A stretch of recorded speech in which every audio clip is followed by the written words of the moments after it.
I wouldn't wear one on your. What do you think? Disgusting. Why? Any girl with any decency would never walk in straight with them on.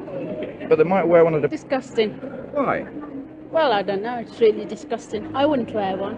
It won't catch on in Wolverhampton. Well, I think it's just a gimmick, and I don't think any girl in their right mind would wear it. I don't think any decent girl would wear one. I mean, they might be all right for these Debbie types in London at these parties, but I don't think they'll catch on in Wolverhampton.